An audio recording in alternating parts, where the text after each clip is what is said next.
Hello दोस्तों, veterans नमस्कार। मैं दीवान सिंह।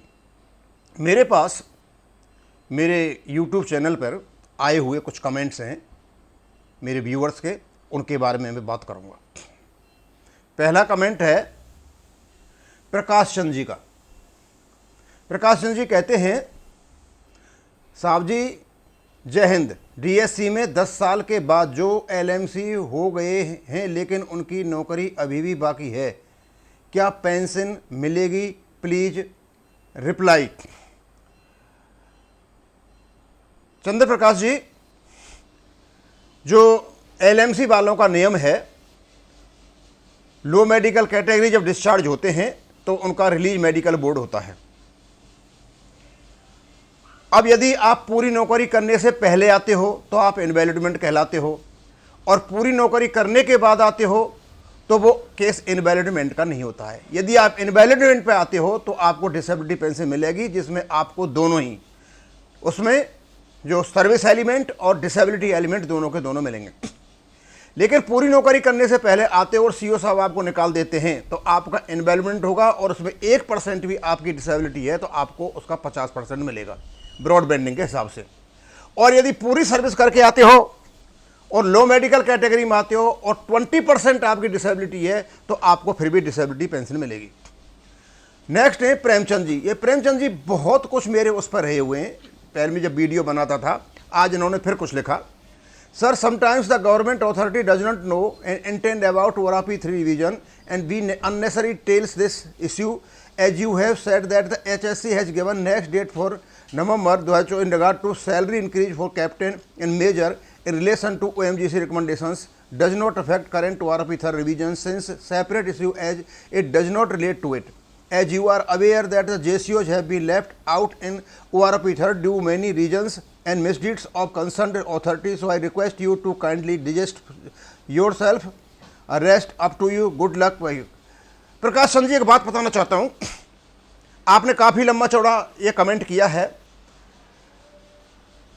कैप्टन वाला केस जो माननीय सुप्रीम कोर्ट में चला हुआ है और उसका भी 2 लाख रुपए भारत सरकार पर जुर्माना लगाया है, वो OMGC से रिपोर्ट रिलेटेड है, और वो अकेला नहीं है, उसमें 6 विसंगतियां हैं, जिसमें MSTP भी लागू है और रिजर्विस्ट की पेंशन भी लागू है।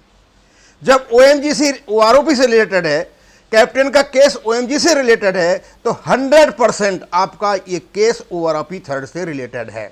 इसकी तारीख नवंबर में है, भारत सरकार ने 3 महीने का टाइम मांगा है, तो किसी भी हालत में OROP की टेबल मुझे नहीं लगता कि भारत सरकार इस मुद्दे को सुलझाए हुए बिना निकालेगी, क्योंकि भारत सरकार को नवंबर में सुप्रीम कोर्ट को जवाब देना है, वहां से फाइनल इनको क्लियरेंस मिलना है, उसके बाद ही आएगी। अब रही आपकी टेबलों की बात, ORP 3 कैप्टन के इश्यू से अलग नहीं है।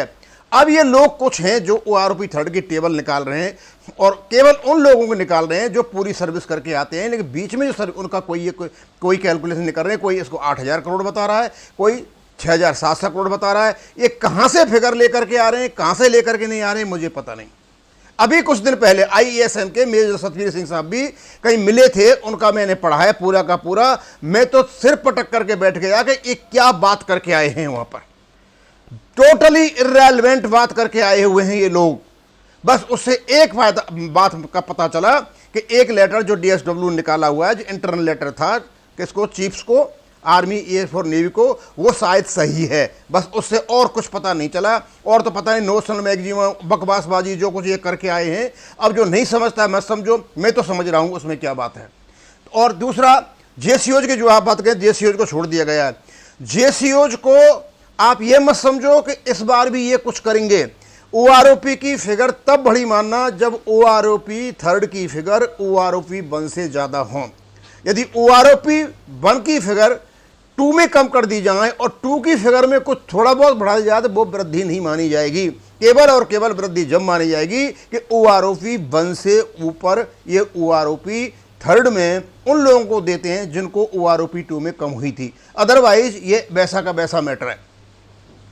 CH माननीय दीवान साहब जी, आपने पहले वीर बहादुर को 2,000 दिलवा दी और अब परवीन कुमार जी को 1,500 रुपये दिलवा रहे हो। भाई ये जो भी आप हैं, आप सही कह रहे हो, आप बिल्कुल, मैंने वीडियो बनाए थे और मैं उसमें था कि लोगों का मैक्सिमम फायदा हो जाए। लेकिन जैसे ही इनके पास लिस्ट में आदमी बढ़ने लगे और पैसे आने लगे, इनके रूप बदल गए। और ऐसा रूप बदला इनका कि मैं तो अचंभे में रह गया। रही प्रवीण जी की बात, ये आप लोगों का व्यक्तिगत मैटर है। यदि मेरे पास काफ़ी लोगों के जो कम्यूटेशन वाले हैं उनके फ़ोन आ रहे हैं और उन्हें नाम भी लिए हैं प्रवीण जी के, समझे, मैंने नंबर भी बता दिया है, वकील और भी है, उनके पास चले जाइए। कोई प्रवीण जी ने तो एक केस डाला था तो उन्होंने कहा था कि यहाँ भी कम्यूटेशन वाले केस लगना शुरू हो गए हैं, बस वो मैंने डाला था। मैं किसी प्रवीण जी को पैसा नहीं दिलवा रहा हूँ और ना मैं पैसा ले रहा हूँ और ना आज तक मैंने कोई किसी से पैसा लिया है। अब एक प्रकाश चंद जी, कोश्यारी कमेटी मिलनी चाहिए। प्रकाश चंद जी क्या बात कर रहे हो, और आपने कोश्यारी कमेटी कभी पढ़ी है क्या? कोश्यारी कमेटी की जो परिभाषा है वो तो आपके नोटिफिकेशन में है। कोश्यारी कमेटी का जो खर्चा था वो 1300 करोड़ था जो लोकसभा में पारित हुआ था। यानी कहने का मतलब है कांग्रेस जब आती तो ये आपको 1300 करोड़ देती कि खर्चा 10,000 करोड़ से ऊपर था। सबसे झूठ का पुलिंदा ये कोश्यारी कमेटी ही है। सबसे ज्यादा जो पॉलिटिकल एडवांटेज कांग्रेस लेना चाहती थी और जिसमें ये मोदी जी भी फंसे, इनको खुद ही पता नहीं था, ये कोश्यारी कमेटी ही है। कोश्यारी कमेटी को थोड़ा पढ़ करके देख लीजिए। आपकी पेंशन मुझे नहीं लगता है कि 500 रुपये भी बढ़ पाती, क्यों 1300 रुपये में तो 1300 करोड़ रुपये में तो क्या क्या बांट लेते, और हर साल 10% का वृद्धि बताई थी उसमें, लेकिन यहाँ तो खर्चा ही दूसरे प्रकार का है। सबसे बड़ा झूठा का पुलंदा मनगढ़ंत चीज़ ये कोश्यारी कमेटी है। आपके सतीश कुमार, आपके ऊपर विश्वास है, उनका जो लिस्ट आती है वो भी हमें रोज़ देखते हैं और मज़ा लेते हैं। पहले बजट से पहले पता नहीं क्या दे रहे थे, ओआरओपी थर्ड, 18 महीने का डीए, 8पीसी। ये उन लोगों के लिए है जो ओआरओपी थर्ड पे, 18 महीने के डीए पे और क्या नाम 8वें वेतन आयोग को पता नहीं क्या क्या वीडियो बना के, इन लोगों ने वीडियो बना बना करके ये सिद्ध कर दिया है कि सिविलियंस तो इनको देखते नहीं। और इनको पता है कि जैसे ही इस प्रकार की कोई न्यूज आती है हमारे फौजी टूट पड़ते हैं, उनको व्यूज मिल जाता है और पैसे मिलने हैं। बस काफ़ी अच्छे इनके सब्सक्राइबर्स हैं और इनको केवल और केवल फैक्ट्स एंड फिगर से कोई लेना देना नहीं है, केवल लेना देना है केवल इनके व्यूज से। और मैं आपको बता दूं, ओआरओपी थर्ड की अभी कोई ऑथेंटिक रिपोर्ट नहीं है। मैं तो यही बताना चाह रहा हूं कि जो केस कैप्टन का कोर्ट में चला हुआ है, मुझे नहीं लगता नवंबर से 30 से पहले ये ओआरओपी थर्ड आएगी। और दूसरा ये भी हो सकता है, जब तक X62 से केस का निर्धारण नहीं होता है सुप्रीम कोर्ट से, वो भी ओआरओपी से रिलेटेड है, तो भारत सरकार देगी, दे दे तो बहुत अच्छा है, there is no problem at all. लेकिन ओआरओपी थर्ड का फायदा तभी माना जाएगा जब ओआरओपी 1 से फिगर ज्यादा होंगी। यदि ओआरओपी 2 से फिगर ज्यादा हैं, लेकिन ओआरओपी 2 में जिसकी पेंशन घट गई है और इस समय ओआरओपी 2 से 1500 रुपये ज्यादा दे दें, लेकिन फिर भी ओआरओपी 1 पर नहीं पहुंच पाती है, तो ओआरओपी थर्ड में कोई फायदा नहीं है।